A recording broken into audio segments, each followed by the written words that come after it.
Assalamualaikum warahmatullahi wabarakatuh. Selamat siang. Salam Kak, selamat siang. Ya, terima kasih ya sudah meluangkan waktunya untuk mengikuti sesi konseling hari ini. Sebelumnya, saya akan memperkenalkan diri. Nama saya Novi Fitri Anggraini. Pada sesi ini, saya akan mendampingi kamu sebagai konselor. Di sini kita ngobrolnya santai aja dan tetap terarah, jadi kamu nggak perlu merasa tertekan. Saya juga akan menemani kamu memahami apa yang sedang kamu alami dan membantu kamu menemukan cara yang paling cocok untuk kamu sendiri. Sebelum memulai, saya ingin menyampaikan beberapa hal, yaitu sesi konseling ini bersifat rahasia. Artinya, cerita kamu nanti akan aman dan tidak akan disampaikan ke siapapun.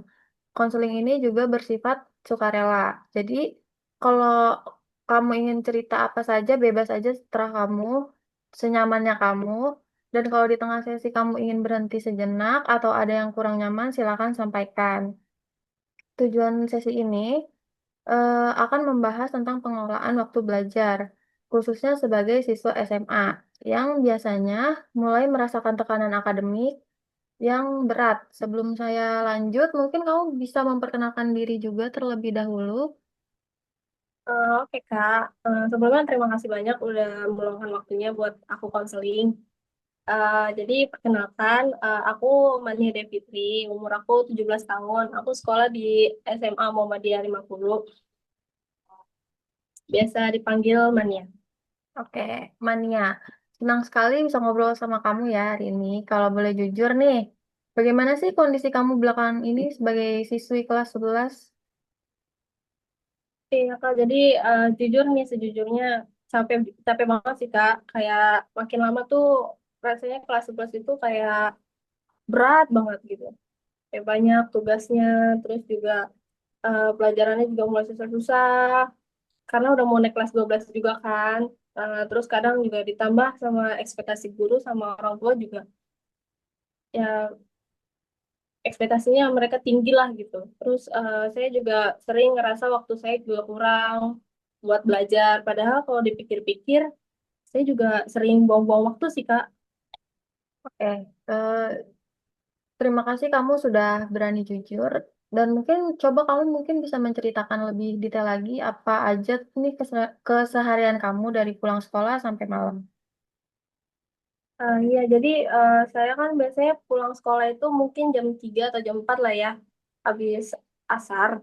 Terus sampai rumah, niatnya mau langsung ganti baju terus belajar gitu Kak. Tapi kenyataannya malah keterusan main handphone, scroll gitu, rebahan gitu kan. Terus awalnya kayak, oh sebentar doang deh gitu kan. Terus tapi malah keterusan berjam-jam gitu. Terus juga sering juga ada chat dari teman-teman kayak ngajak ngobrol di grup atau ngajak main, bercanda gitu kan. Terus kadang mereka bilang nanti aja belajarnya, kita santai dulu aja, biar enak lah, biar relax gitu kan. Awalnya ikut bercanda tapi lama-lama jadi kebawa suasana Kak. Jadi nggak belajar-belajar kita. Oke, jadi selain HP nih pengaruh teman sebaya juga kerasa banget ya buat kamu ya. Iya betul Kak. Oke. Apa sih yang biasanya kamu rasakan nih setelah akhirnya tuh kamu ngikutin ajakan teman-teman kamu? Aku sih awalnya senang, tapi setelah muncul apa namanya rasa bersalah gitu, kayak saya mikir lagi kenapa gue nggak belajar aja ya gitu kan? Karena tugas juga mulai belum selesai, tugas banyak kan, tugas rumah gitu. Tapi waktu udah keburu habis, jadi nggak apa namanya nggak sempet ngerjain gitu Pak. Kamu kan udah paham nih kondisi kamu. Terus kalau misalkan menurut kamu nih kondisi itu terus terjadi, kira-kira dampaknya apa nih ke kegiatan belajar kamu tuh apa aja dampaknya? Eh, Dampaknya ya Kak. Dampaknya saya jadi sering nunda-nunda sih Kak. Terus juga saya jadi kebanyakan main HP jadi begadang gitu kan. Dan biasanya besoknya sekolah, terus jadi susah fokus gitu Kak. Ngantuk lah segala macam. Oke, Terus juga rasanya capek fisik sama capek mental sih Kak. Udah sih pikiran gitu-gitu. Nah, kalau kamu bandingkan nih dengan saat kamu berani membatasi diri kamu buat menerima ajakan teman-teman kamu demi belajar, kira-kira menurut kamu apa bedanya?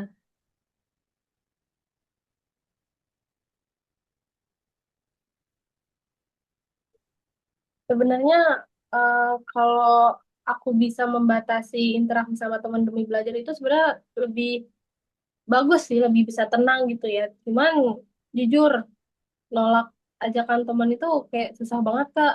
Banyak apa ya, banyak godaannya gitu lah. Teman-teman emang kayak gitu sih, Oke, saya paham dari cerita kamu ya. menghasut-menghasut.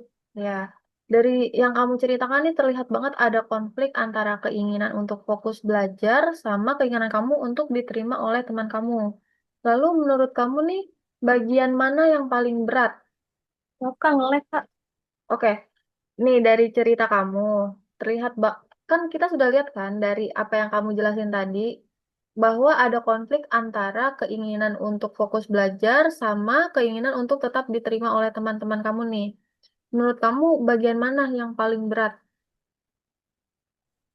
Yang paling berat itu saya punya ini sih Kak, people pleaser. Jadi saya nggak enakan orangnya. Hmm. Takutnya dibilang inilah begitulah nggak seru lah, takut dijauhin juga sama mereka, terus takut dibilang so rajin segala, padahal di sisi lain saya sadar tanggung jawab saya itu ya sebagai pelajar ya belajar gitu loh. Nah, perasaan itu tuh wajar banget, apalagi kamu kan takut banget nih dinilai kayak gitu kan, terutama di usia remaja itu wajar banget. Jadi saat kamu mengikuti teman-teman kamu, mengorbankan waktu belajar, itu kan pasti berdampak kan untuk kegiatan kamu. Nah, kira-kira apa dampaknya ke perasaan kamu sendiri? Nah saya jadi ini sih Kak, saya jadi apa namanya, apa sering menyalahkan diri saya sendiri gitu, kayak eh, saya sadar saya salah tapi ya mau gimana lagi udah kejadian gitu. Kalau pola ini terus berlanjut nih sampai misalkan nanti kamu kelas 12, kan pasti ada sebab, ada akibat dong. Dan apapun yang kita lakukan ada resikonya. Menurut kamu kalau pola ini terus berlanjut sampai nanti kelas 12, apa aja resikonya? Menurut saya resikonya itu saya takut nanti malah makin stres. Terus juga saya jadi takut nggak fokus belajar nanti di kelas 12. Terus juga hasil belajarnya nggak maksimal sih Kak. Nah, itu tuh salah satu contoh kesadaran yang kamu sadari dari pola yang belum tersusun ya. Itu menunjukkan kamu sebenarnya tuh peduli sama masa depan kamu. Nah, sekarang kita coba lihat dari sisi regulasi dirinya nih. Selain untuk mengatur waktu, regulasi diri ini juga mencangkup kemampuan untuk menetapkan batasan, termasuk dengan teman sebaya. Menurut kamu, apa yang paling sulit saat harus berkata tidak kepada teman-teman kamu? Hmm, yang paling sulit saat harus berkata enggak ya pada teman. Ya, saya cuma takut aja sih, takut dianggap nggak peduli atau takut dibilang, ya lo berubah, udah nggak ini lagi, udah nggak seru lagi, udah nggak sekarang udah so rajin lo gini gini gini gitu. Itu aja sih Kak, saya takut nggak dianggap aja sih. Takut dianggap kamu tuh berubah, nggak peduli sama teman-teman kamu karena kamu Ya, terlalu sibuk belajar gitu ya. iya Nah, betul kalau Kak. kamu membayangkan nih, misal kamu berkata pada teman kamu, mungkin gue bisa nih ikut main nanti setelah belajar, tapi ya, nah apakah itu terdengar menolak atau justru itu kalimat kejujuran? Kalau menurut saya itu lebih ke jujur sih Kak, karena kan kita masih bisa meluangkan waktu kita buat belajar, terus juga kita bisa meluangkan waktu kita buat main juga. Jadi habis belajar kita bisa main gitu sih. Nah, oke. Kalau misalkan nih terlintas juga di pikiran kamu tiba-tiba kayak nanti aja belajarnya teman-teman gue masih santai, masih pada main.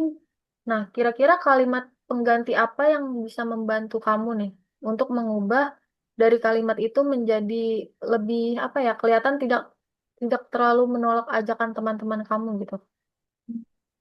Ya mungkin kita disika kayak "Ntar dulu deh, aku belajar dulu ya. Nanti habis belajar mungkin kita bisa santai tanpa kepikiran tugas-tugas kita dulu gitu. Jadi kita lebih apa ya, lebih plong lah gitu. nggak banyak pikiran gitu pas main gitu. Nah, itu cukup bagus ya kalimat yang kamu ucapkan tadi. Itu tuh bisa membantu fokus, tapi juga bisa melindungi kebutuhan kamu sendiri. Sekarang kita susun rencana yang mempertimbangkan pengaruh teman sebaya. Jadi kayak kapan waktu belajar yang paling aman dan maksudnya kayak kapan waktu belajar yang paling aman dari distraksi menurut kamu? Menurut aku waktu belajar yang paling aman dari orang-orang ya Kak. Iya. Setelah maghrib sih Kak biasanya. Karena biasanya grup juga udah mulai sepi, orang-orang juga mungkin ada yang sibuk dengan keluarganya, segala macam sih. Oke, kira-kira apa batasan yang kamu buat terkait komunikasi dengan teman-teman kamu di saat jam belajar kamu tuh sedang berlangsung? Mungkin hmm, saya mute handphone saya sih. Terus juga apa namanya menjauhkan dulu tuh handphone gitu loh. Dan kasih tahu teman-teman kayak, "Ntar dulu ya, gue belajar dulu." Kira-kira durasi waktu belajar yang realistis menurut kamu tuh berapa? Kisaran berapa menit? Mungkin 40 sampai 45 menit atau sejam, Kak. Ya, kalau dari skala 1 sampai 10, seberapa yakin kamu bisa menjalankan rencana kamu ini nih? Mungkin sekitar 8 lah ya. Karena ini masih memungkinkan dan agak gimana ya? Dan nggak ekstrim juga sih. Yang lebih apa namanya me- menguji diri sendiri gitu loh. Gue harus Jadi bisa nih kayak gini gitu. jadi lebih tertantang ya untuk menjalani Ya, betul. Ya, itu rencana itu. maksudnya. Nah, itu bagus banget untuk membuat kamu termotivasi lagi untuk mengatur waktu belajar kamu nih.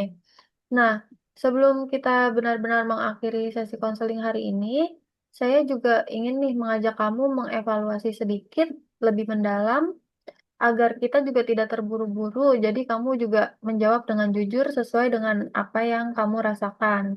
Nah, dari seluruh obrolan yang kita bahas hari ini, menurut kamu perubahan paling besar apa yang kamu rasakan dalam cara kamu memandang diri kamu sendiri tuh sebagai pelajar gitu?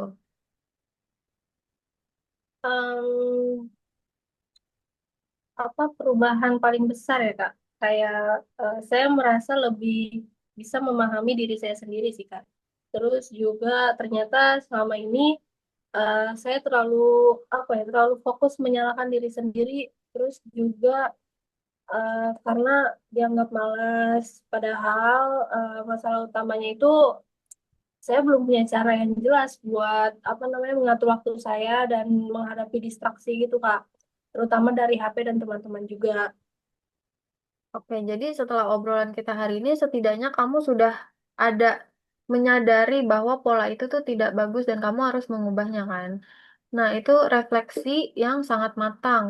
Tidak semua orang tuh bisa sampai pada kesadaran itu. Jadi artinya kamu sudah satu langkah lebih maju dari teman-teman kamu.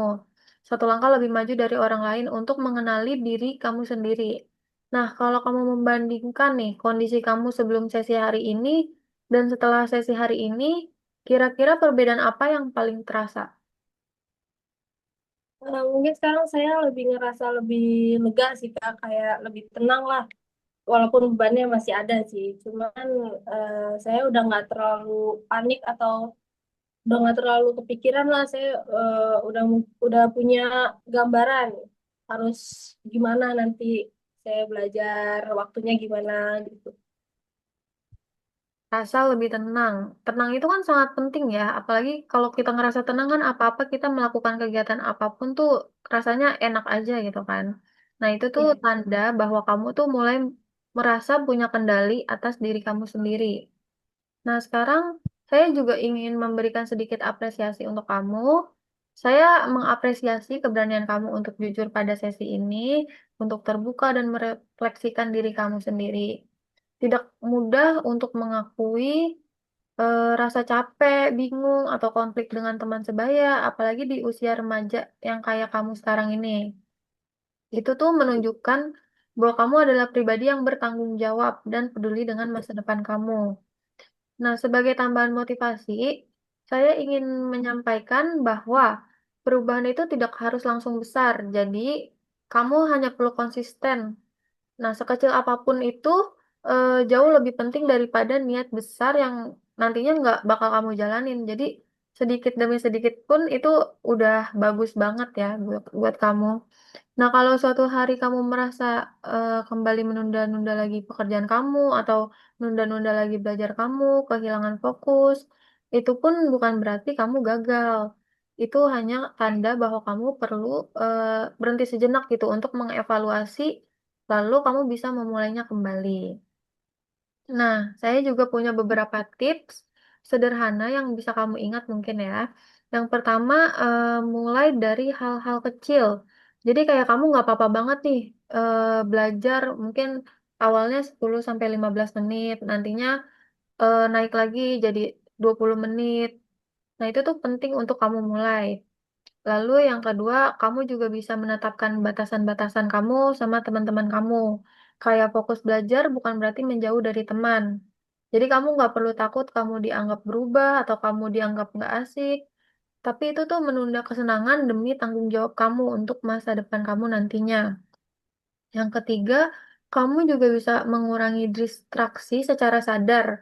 Contohnya, kalau kamu udah waktunya buat belajar nih, kamu bisa simpan HP kamu, bisa mute grup kamu biar nggak ke distraksi, dan bisa juga membuat ruang belajar yang tenang. Misal kamu kayak belajar di kamar, biar nggak keganggu suasana-suasana yang ada di sekeliling kamu. Lalu keempat, kamu juga gak boleh lupa untuk mengapresiasi diri kamu sendiri. Jadi setiap usaha kecil yang udah kamu lakukan, itu tuh harus kamu apresiasi untuk motivasi kamu nanti ke depannya lagi. Nah, jika suatu hari kamu merasa kembali kewalahan, kamu tuh jangan ragu untuk bicara dengan orang-orang yang kamu percaya, baik itu guru BK, orang tua, atau orang dewasa yang mendukung kamu untuk, eh, apa ya, yang mendukung kamu untuk melakukan kegiatan kamu tuh terstruktur gitu. Kamu juga tidak harus menghadapi semuanya sendirian. Jadi sebelum kita tutup sesi ini, saya juga ingin memastikan satu hal. Setelah sesi ini, apakah kamu merasa lebih siap nih, percaya diri untuk memulai mengatur waktu belajar kamu, atau gimana? Mungkin kamu bisa beritahu saya gimana perasaan kamu. Oke Kak, iya sih Kak, saya merasa udah lebih siap dan lebih percaya diri lagi sih buat kedepannya kayak dibanding sebelumnya kan saya masih ragu-ragu, saya masih takut teman-teman saya mandang saya begini begitu gitu kan. Cuman pas sekarang konseling saya sudah merasa lebih apa ya, lebih better lah gitu dari sebelumnya kayak oh ternyata nggak apa-apa loh apa namanya ngomong dulu gitu loh daripada harus dengerin kata orang lain gitu Pak. Alhamdulillah ya, kalau misalkan emang kamu merasa lebih siap dan lebih yakin dibandingkan kondisi kamu yang sebelumnya, saya sangat senang mendengarnya. Dan kamu juga perlu ingat nih, proses ini adalah sebuah perjalanan. Jadi bukan perlombaan untuk nyari nih siapa yang lebih cepat-cepatan untuk meraih itu. Jadi kamu juga jalani saja pelan-pelan. Yang penting kamu konsisten dan penuh dengan kesadaran. Nah, untuk sesi hari ini saya rasa cukup dan terima kasih atas keterbukaannya, keaktifannya, dan kepercayaan kamu selama sesi konseling ini. Saya juga berharap apa yang kita bahas hari ini benar-benar membantu kamu dalam kehidupan kamu, dalam kehidupan belajar kamu nantinya. Saya rasa cukup. Apakah ada yang ingin kamu sampaikan lagi? Saya rasa juga cukup sih Kak untuk ini. Oke. Terima kasih ya Kak. Oke, kalau gitu saya akhiri. Wassalamualaikum warahmatullahi wabarakatuh. Waalaikumsalam.